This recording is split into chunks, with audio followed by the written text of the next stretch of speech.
un goût de, il y a comme un goût de sang dans ma terre, des espoirs calcinés et des rêves incinérés. Peut-être le climat qui brûle, peut-être l'appétit dévorant des plus puissants. Il y a comme un goût de peur chez les enfants. Les petites filles étouffent des cris derrière les maisons. Et les petits garçons sur le chemin de l'école sont dépouillés de leur courage naissant.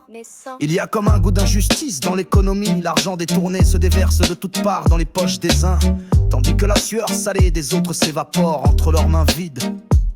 Il y a comme un goût de dictature au sein des démocraties. La même main invisible qui choisit chacun des candidats.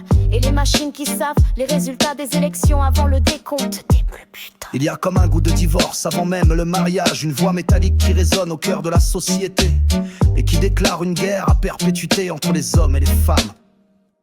Il y a comme un goût d'ignorance dans l'opinion publique. Quelque chose de desséché dans les informations mainstream. Et quelque chose de prématuré dans les conclusions du tout venant. Il y a comme un goût de funérailles dans les chants religieux, les hurlements de la foi qui sont des mises à mort de la raison. Et pour que la raison survive, elle doit se cacher dans les livres et dans le murmure de ceux qui essaient encore de réfléchir. Quand tout chante et prie.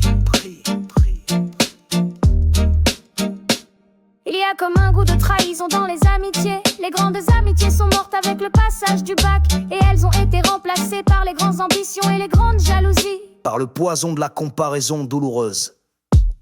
Il y a comme un goût d'envie de meurtre chez les dirigeants politiques chaque fois qu'ils entendent qu'une intelligence éveillée entreprend de s'exprimer sur les choses de la nation et les choses du peuple, parce qu'eux, ils ont prospéré sur le sommeil et l'ignorance des masses. Il y a comme un goût de chaos dans l'ordre mondial. Des dirigeants de nations qui dirigent avec leur égoïsme individuel et leur égoïsme de groupe, et qui ne réfléchissent que pour chercher les moyens de mieux conserver leur pouvoir et de mieux blinder leur fortune. Il y a comme un goût d'indifférence dans le ciel, des milliards de prières qui se brisent contre le mur du grand silence cosmique, et les croyants qui sont obligés de se répondre eux-mêmes en remplissant le ciel des projections de leurs propres pensées, de leurs propres chimères.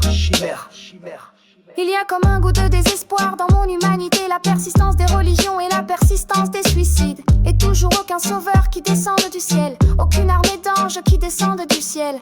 Aucune cohorte de vaisseaux de lumière qui descendent du ciel. Rien qu'un peu de pluie.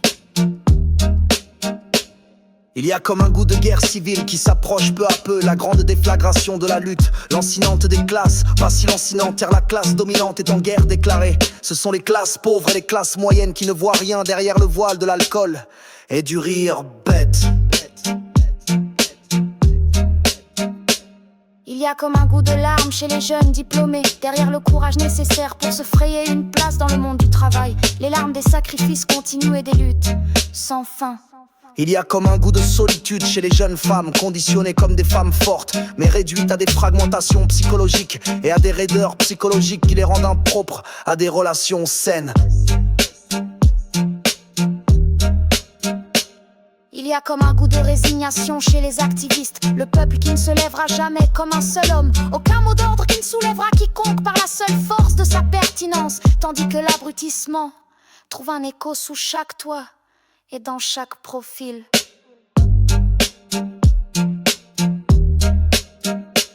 Il y a comme un goût de révolte dans le rap, la seule musique qui regarde en face les problèmes les plus importants et qui refuse d'annoncer les mêmes adrets que les autres musiques destinées à faire tourner les reins et à faire sautiller les seins. Alors on trouve toujours le temps de chanter et de danser. La vie sur terre est rire et larmes, feu vivant et peur glacée. Grand saut et grande chute, la volonté de se relever et de continuer d'avancer. La grande promesse vient de la vérité, elle, Pure. L'esprit qui ressort de tout cela grandit et toujours pur. Des nuits de tristesse et des journées de travail qui font fleurir de nouvelles idées et de nouvelles actions. Des temps de bonheur qui se dilatent au fur et à mesure, en gagnant du terrain sur les revendications. De la souffrance.